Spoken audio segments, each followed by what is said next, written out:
आपकी स्क्रीन पर चल रही इन तस्वीरों को जरा गौर से देखिए। ये वो शख्स है जिसके नाम से कभी मुंबई समेत देश के कई इलाकों के लोग खौफ खाते थे। हमेशा से सिर पर सफेद टोपी के साथ सफेद कुर्ता पहनने वाले अरुण गवली का किसी जमाने में अंडरवर्ल्ड डॉन दाऊद इब्राहिम से 36 का आंकड़ा था, जिसके कारण डैडी भी नाम पड़ा उसका। लेकिन मूसेवाले की हत्या के बाद एक बार फिर मुंबई के डॉन अरुण गवली उर्फ डैडी का नाम चर्चा में आया है।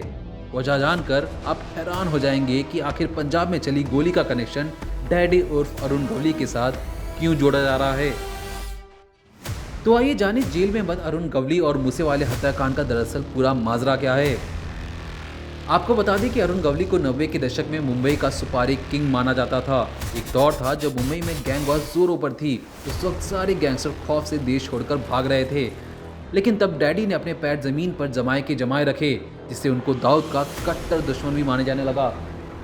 बता दें कि सिद्धू मूसेवाला हत्याकांड में पुलिस को 8 शूटरों पर शक था। इस लिस्ट में एक नाम सामने आया, जिसके बाद पुलिस को तगड़ा झटका लगा कि इस मर्डर के तार महाराष्ट्र से जुड़े हुए हैं। दरअसल मुंबई के गैंगस्टर अरुण गवली की पत्नी आशा गवली के साथ संतोष यादव के कुछ फोटो पुणे पुलिस को मिली है। आपको बता दें कि संतोष यादव वही शख्स है जिसका नाम 8 शूटरों के लिस्ट में से एक है। अब इस फोटो के बाद से ही पुणे पुलिस पता लगाने की कोशिश में जुट गई है कि कहीं गवली गैंग से संतोष यादव का डायरेक्ट कनेक्शन तो नहीं।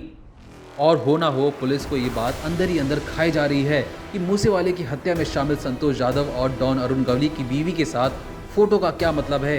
कहीं इसके तार गवली गैंग से तो नहीं जुड़ रहे। क्योंकि 8 शूटरों की लिस्ट में एक पुणे के संतोष यादव का भी है।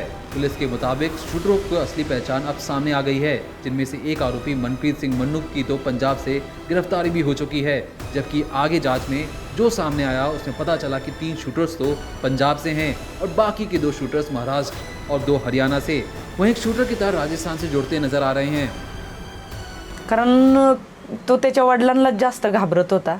आई म्हणजे काय, चला आईजवळ सगळेच गुन्हे माफ असतात असं प्रत्येक पोराला वाटतंय, पण त्याला बी तेच वाटलं असेल। आणि वडील गेल्याच्या नंतर, आधार गेल्याच्या नंतर त्याला असं वाटलं बाबा मला काय जग मोकळं। संतोष अपने पिता से ही डरता था।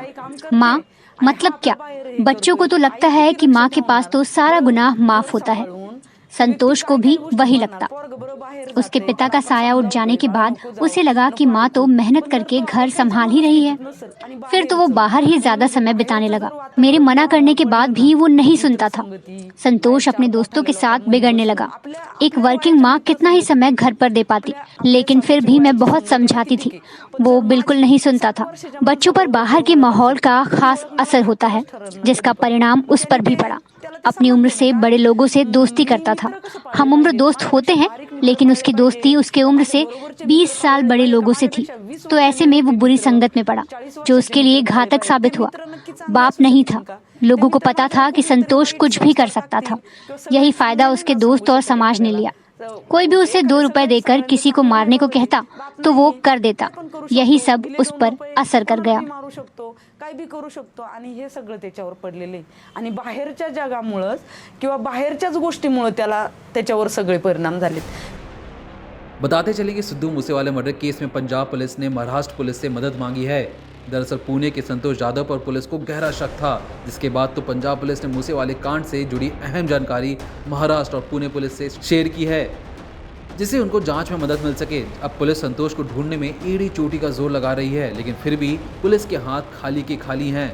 आपको बता दें कि संतोष यादव के खिलाफ तो पहले से ही एक हत्या का मामला पुलिस में दर्ज था। इस जानकारी के बाद तो पुलिस ने संतोष की कुंडली खंगाली तो पाया कि ये कोई नॉर्मल शख्स नहीं, ये एक पहुंचा हुआ खिलाड़ी है, जिसकी फहरिस्त में तो एक से एक खूंखार अपराधी हैं, जिसे लेकर अब पुणे पुलिस संतोष के सभी करीबियों से पूछताछ में जुट गई है। ब्यूरो रिपोर्ट, प्राइम तक।